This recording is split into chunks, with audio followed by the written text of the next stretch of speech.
Hello, I'm back.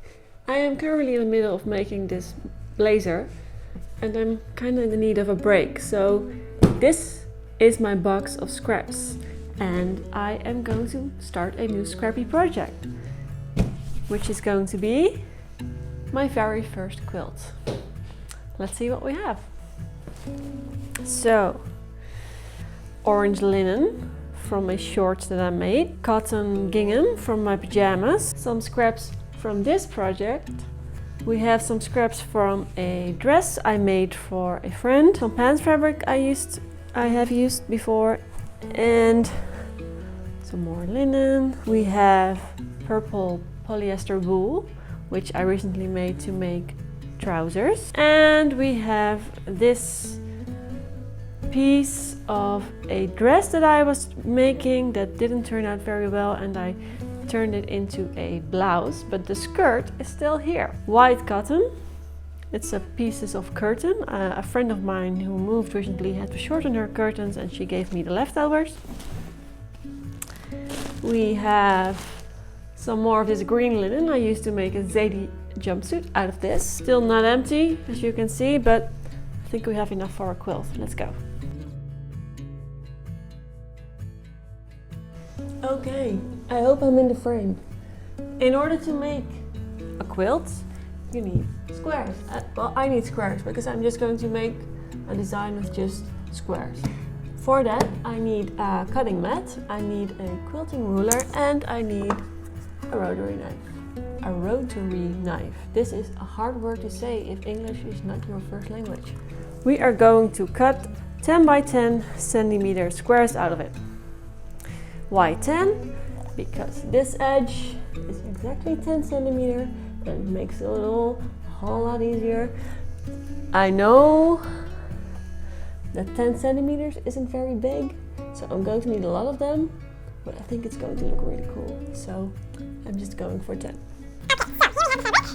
I had a whole segment here explaining how I made sure to cut everything on a straight grain. It's kind of boring, so the moral of the story, make sure you cut on a straight grain as well as you can. You are going to get a montage. I am going to be spending the next few days cutting squares out of this pile of scraps.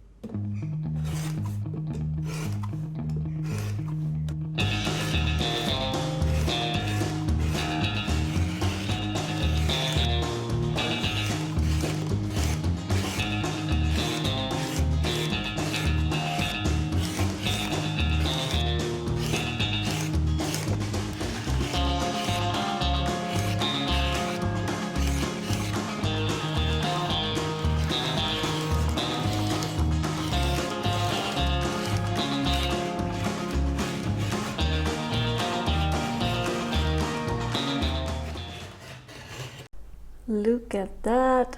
Yeah, so I did leave out some of the fabrics I showed you before. The orange linen was a bit too shifty. These are all woven, sturdy fabrics. The most annoying one to cut was this one, so I only did one strip of those. So I want a blanket that is 130 wide and 180 long. I know that's quite a lot for a first quilt, but I want a blanket that I am going to use and not one that I'm not going to use because it's actually too small. So each square is 10 centimeters. So I figured it would be 13 squares like this and 18 down. 13 times 18 is 234. So I cut 234 squares initially. But of course there is always the thing that is seam allowance. So on each side of each square there's going to be half a sewing foot seam allowance, which is 0.6 millimeters. So all around it's going to lose half a centimeter. So that's why I added another row to the end. So it's 14 rows wide and 18 rows down. Now we are going for a design. Let's go.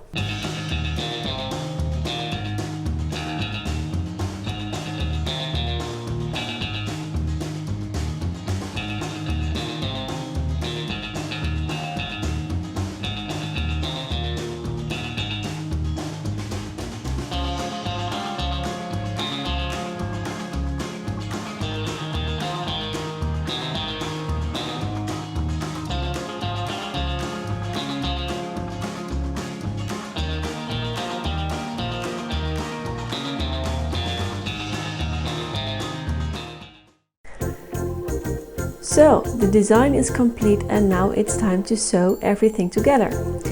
In order to not have this thing lying on the kitchen floor for days on end, I'm stacking the columns together and then chain stitching them 2 by 2.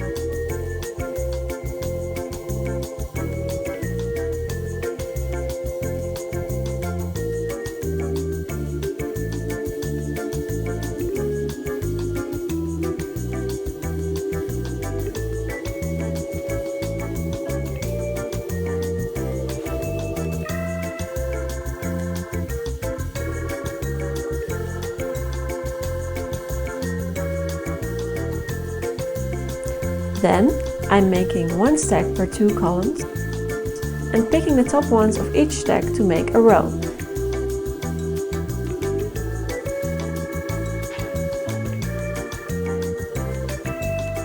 Then I stitch the rows together.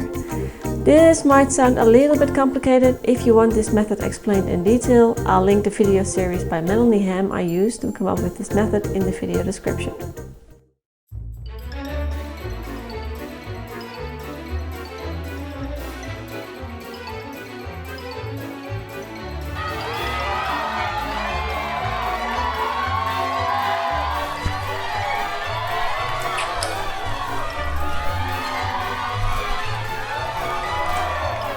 Thank you very much. Thank you. So yeah, I'm happy with how this came out. So what's next? Now I'm going to turn this into an actual blanket. So, which means that I'm going to put this on top, then a layer of wadding in between, and then a back fabric for the bottom of the blanket. So this one on top, and I have this wadding filling stuff in between. I have already sewn some pieces together with a zigzag stitch. So that's the middle layer and then the back layer. Well, to be honest, I was actually planning to use an old sheet for this, but old sheets, they don't look very pretty, and even though I'm kind of the one who is advocating ignoring pretty and using thrifted, this blanket, I want it to be super nice. So I'm sorry, I caved. So I bought 3 meters of green cotton. So this is going in the back. So I am now going to pin this, baste this, and then I'm going to quilt it, which means I'm going to stitch over the top layer, over all 3 layers together. So how am I going to do this? As you may have noticed, that not all the squares are aligned perfectly. I never expected them to be honest. So I'm not going to make like straight rows because that's going to look a little shifty. But what I am going to do, and I already have drawn some on it with chalk, I can show you. I'm going to make diagonal lines. If you can see the chalk lines, so from corner to corner, corner to corner, and make diamond shapes in the quilt. And I think it's going to look really nice. But first we are going to baste these layers together. So I am going to tape the back fabric on the floor. I'm going to put the wadding in between and then the top layer on top, and I'm going to baste them together.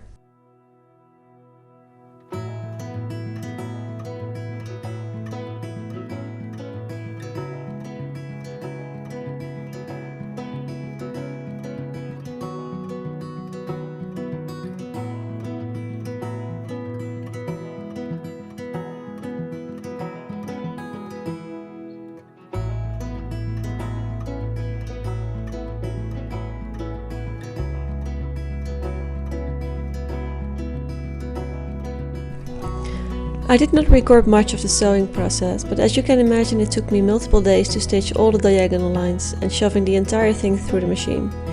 I didn't have a walking foot for my machine, but I'll definitely get one for my next quilt because that makes it much easier.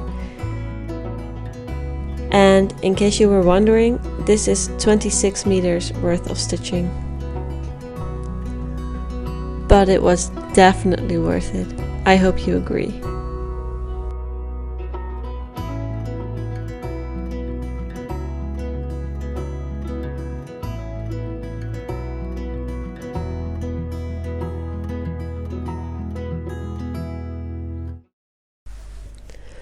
And then it was time for the final part, the binding. I chose this velvet ribbon to finish the edge. I sewed it to the front with right sides together. To be honest, the corners were a little bit of a hassle, but I think they came out okay.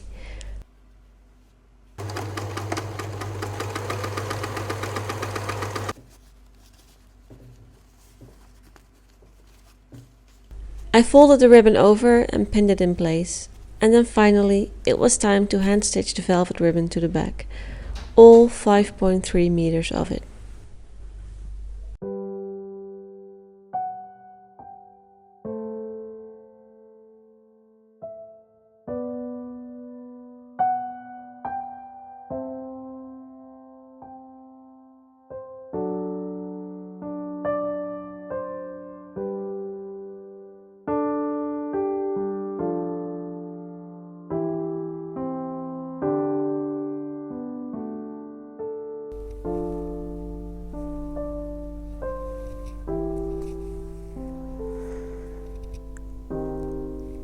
Final chapter. It will take me at least 6 hours to do this, and in a video full of time lapses and cuts, I figured it would be interesting to leave it unfinished. It takes a lot of handwork to finish a project like this, and I have gained so much respect for anyone who ever makes a quilt. I never really understood why people made quilts. I mean, how many blankets does a person need? But it's a blanket full of memories, and I can totally see that if you have like old clothes or your grandma's tea towels, it's amazing to make a quilt out of it. I highly recommend you make one from your scrap fabric or from anything else. I hope the pace of this video doesn't make you believe that it's easy to make a thing like this, because it's not. This is the most elaborate project I have done so far. I have never spent this much time on one project. And of course, if you don't do this by hand, if you buy pre-cut squares, because I think you can buy like packs of, it has a specific name. You can buy packs of fabric where the squares are perfectly cut, and it's an excellent way to make a pretty quilt if you want. But if you're going to make everything yourself, then this is a very elaborate project. So I hope that came across in this video, and that you have gained some appreciation for handwork in general, not just for quilts, but just for clothes in general. So I never meant to make this video preachy or to have a speech like this in the end, but during the process of making this thing, I also already started editing the video, and I had so many time lapses and so many cuts from fabric to a product that it felt right to end it like this, unfinished and slow paced and working by hand. So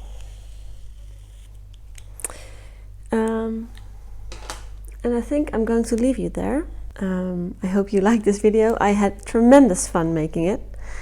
I hope you're going to give it a go yourself to make a quilt, and if you want to share that with me, that would be lovely. I'm on Instagram. I'm very active on Instagram, and I always love it when people reach out and share their stories with me.